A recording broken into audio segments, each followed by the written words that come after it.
Well, welcome back, everybody. We're sitting down now with Pittsburgh State head football coach Brian Wright. Coach, I appreciate you being out here.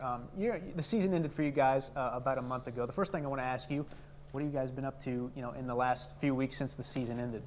Well, we hit the road hard recruiting the day after the last game, so hard at work, getting ready for next season. After the year ends and after that final game, I've always been curious, how much time do you give yourself to take a breath and look back and, I guess kind of enjoy all that you guys accomplished this season? I think I'm still in that moment, Jacob. You look back and you say that was a good year, and still disappointed in how we finished, and looking back at the things maybe you could have done differently, but overall excited of what we accomplished. The team that knocked you guys out of the playoffs in the second round, Ferris State, went on to win the whole thing. And there are going to be people that are, we lost to the national champs, and that's okay. But I imagine it lands differently for you guys. It's not really a consolation. It's, man, we were a couple plays away from that being us. How does it land for you to see Ferris State go on and win the whole thing? Yeah, it's hard. It was hard to even watch part of that game, and I guess good thing that we were busy recruiting while that game was going on. It's not a consolation, it's just, you go back and you relive that game as coaches do and players do, and know there's a lot of things that you could have done better, and give you a lot of things to work towards next season. Some good news for you guys. In the last few weeks you've had some guys named All-Americans. PJ, Trace, and Devin have earned All-America honors. First off, what makes those guys special, and how cool is it for you guys as a program to have multiple All-Americans? Well, those guys showed up big on Saturday afternoons, and not only that, they worked hard to get to that point in the in the off season and in the days leading up to those ball games. We have so many guys like that. It's hard just to see 3 guys get the honors, because you think there's so many out there that are deserving, and we had 18 that were all MIAA conference award winners. So. Very good there, and I just think it speaks to where we're at as a program right now and the caliber of players that we have.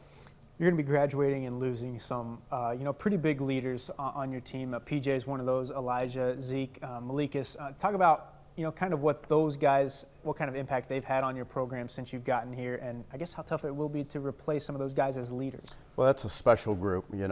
Some guys there that have been with us since my first day here, and a group of guys that have worked so extremely hard behind the scenes. And a couple of those guys, Elijah, Bryce, probably not having the seasons that they wanted, so it was tough to go through it with them in that regard. But what a special group of young men, and they're going to go do special things. And, we're excited about the young guys that are coming up to fill some of those shoes and kind of take that baton and take it further next year. One thing I wanted to ask you, we talked about All-Americans a second ago. How much have you had a chance to watch what Dallas Flowers is doing with the Colts? Have you had a chance to see him or visit with him about what he's kind of done in his rookie season? I haven't had a chance to visit with him yet, but thanks to Twitter and thanks to some of the highlights out there, I get to see some of those kickoff returns, and looks pretty familiar. How important are these next few months and, being on the recruiting trail?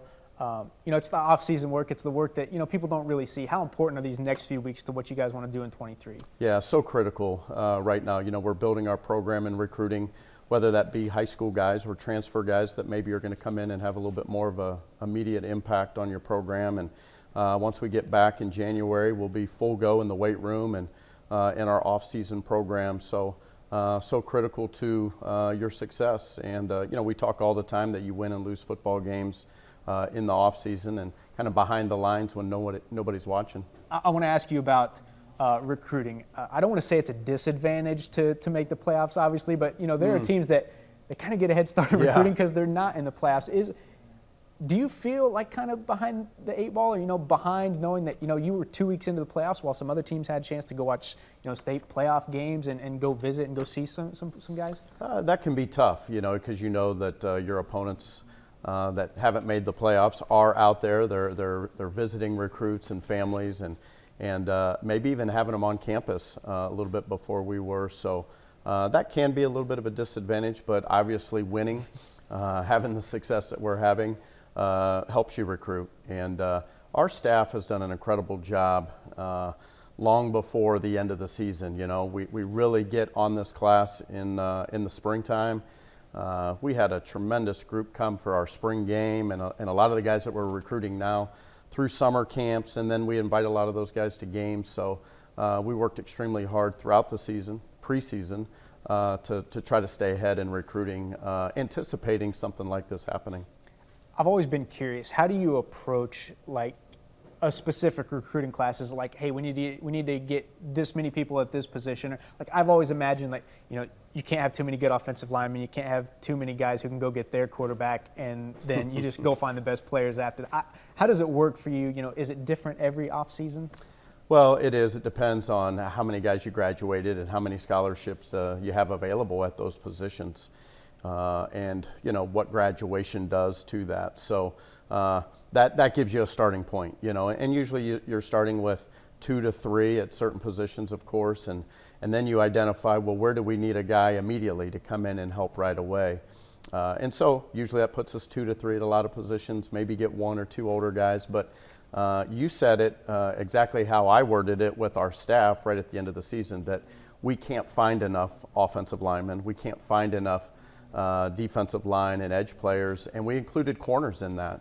We have to continue to recruit more and you know, continue to build the depth in our program in those positions. I want to ask, because something that I've thought about since I've taken this job is, you know, high school guys versus junior college guys. And I know it's been weird with, you know, COVID in the last few years as well. But I guess, how do you view the difference between recruiting high school and junior college guys? Well, I don't know that we view it a lot different. We identify our needs, and that's where you start. And do we feel like we need an older player at the position? And if we do, then we start to look at the junior college ranks or the other 4-year universities. We don't spend our time watching the transfer portal all day. Kind of do it the old-fashioned way. We call the coaches at the other universities that we know and try to find out who's leaving and who might help our program here. So we do that when we feel like we need an older guy. And then we always feel like you have to replenish and build your program with young talent and high school guys. And I think there's a lot of good high school players locally here, and I think that we would be doing our program a disservice if we didn't take advantage of those guys and get them in the program as well.